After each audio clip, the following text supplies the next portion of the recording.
Good afternoon and welcome to the Blaine Young program, live and local.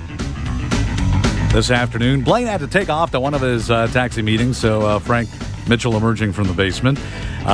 We had a really fascinating discussion with Brad Young. Just want to remind you that you can actually not only hear, podcast it, but see that interview with Brad Young and his situation, which we'll be talking a lot more about in the near future, I'm sure, at WFMD.com in the days ahead. But want to jump real quick, change gears, and talk to some folks who have, to me, two interesting stories to tell. One is a business that you may not know about in Frederick that is doing some fascinating stuff, and what looks to be like, to me, without knowing too much about it, a really, really good cause. Want to welcome into the studio from Advanced Helicopter, Ryan Dale, Neil Booth, and Neil Lanning. Thanks, you guys, for stopping by. Thank you. You were introducing yourselves to me. Introduce yourself to everybody as far as what you do at Advanced, and then we'll get into the tale you have to tell, Neil. All righty. My name's Neil Lanning. I'm the president of Advanced Helicopter. I've been there since '93 and been the co-owner since 1999. I just run the daily operations, and I still fly quite often, and I have a regular. I still fly with students, and I'm in the daily grind. And on my right, immediate right, is Neil Booth. He is the director of the operations for the foundation, which was started, which you'll hear more about as the show continues. A great guy. Was a wonderful addition to the family, but his sole job is to coordinate the upcoming events and to keep the foundation going. And on the far right is Ryan Dale. You're right at home on the far right here. Yeah, well, that's true. Ryan is our chief flight instructor and general manager at Advanced Helicopters, and he also is the chief webmaster and front desk guy, and just like he wears many hats, just like I do. And all right, I think it would be good to get started. We don't have a whole lot of time, so I really want to jump into this. But first, explaining, and then maybe we'll go into detail later on. But just a brief summary of what Advanced Helicopter is, because I know that you guys have participated in Christmas Cash for Kids for many years, and we're very grateful for that. But I think there are a lot of people, Frederictonians and throughout mid-Maryland, who aren't aware that we have something pretty cool going on right here. Where are you located? We are located at the Frederick Municipal Airport. Okay. We've been there 21 years. It's our 21st year.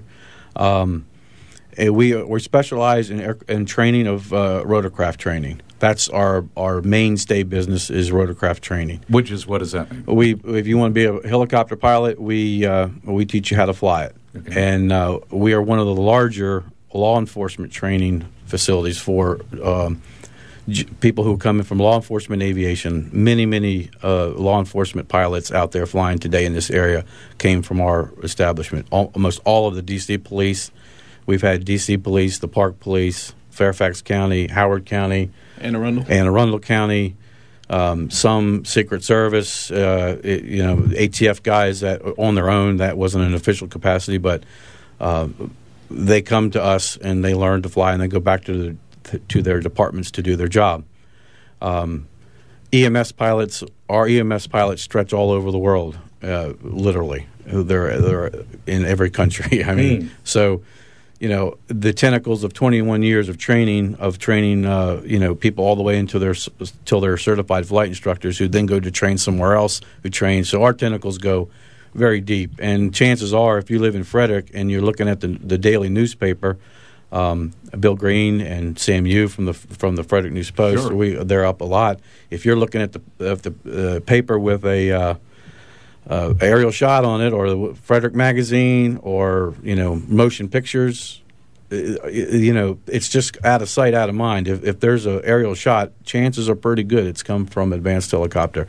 We were the vehicle. I hope we get a chance to talk more about the business end of it, but you've got something going called Advanced Helicopter Youth Foundation. Got a couple things going, that for one, and that's a big event. It's like 5 days of helicopters flying through from here to Tennessee, and the whole point is to raise awareness and raise money, of course, for America's at-risk youth. So, Neil, and if these guys want to jump in, I guess tell us what got you interested in pursuing this cause. Well, the story was a personal one for me, and I showed you these photos as we came in. You see my son, one of my sons. I have 4 children, and one of my sons, early in life, my wife Susan, I'm sure, is listening on the web with my other son Ryan. He showed signs early on that he was going to be different than the rest of them. He had some aggression problems and some behavioral issues and stuff, and he just went through the system over and over again. And, I mean, the stories I could tell you are heart-wrenching, and if there's plenty of parents that are listening today that have either a child of their own, a grandchild, a nephew, somebody, I'm sure. You would not believe the stories we get now that we've started this venture of, without fail, everybody has got a story. Well, Stephen got to the point where Susan and I realized that there's probably no way he's going to be able to stay in our house with some of the things he was doing with safety and violence and stuff. That our concern became safety for our home, and we decided that we would take and find a place that would be, better suited to start dealing with some of these issues, and through a lot of prayer and thought, and we came up with Advent Home in Calhoun, Tennessee, who's been a lifesaver for us.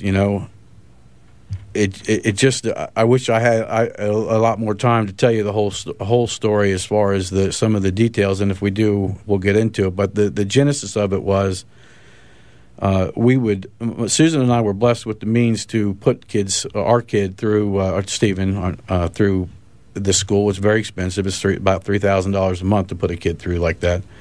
And we were blessed with the ways and the means to do it and the assets to do it. But I used to sit at family forums, which is a required meeting down in Tennessee, and I'd ask Stephen or Dr. B or one of the people that ran the school, hey, what happened to so-and-so or this kid or that kid? And he would be showing results like I showed you, the face of my child there on our website. You'll see it. But it was so sad to see that usually the kid would be gone either on a conditional graduation, which was usually code for the fact that he was running out of money. Mm-hmm. And with tears in my eyes, many times I would sit there and think, what can we do to help do this? I've got it pretty much handled, but I feel bad. There are many times it's a single mom or grandparents that are raising kids or trying to deal with this child who's out of control, literally out of control. And it just touched me. I've been 31 years flying, and I'm looking for something. I was looking for something to give back along the passions, using the passions of what I grew up doing, and that's came on. It just started to evolve from there. That I figured one day I would do get a foundation going, and it started to evolve. It went from an idea to a concept, from a concept to a plan, and off it took.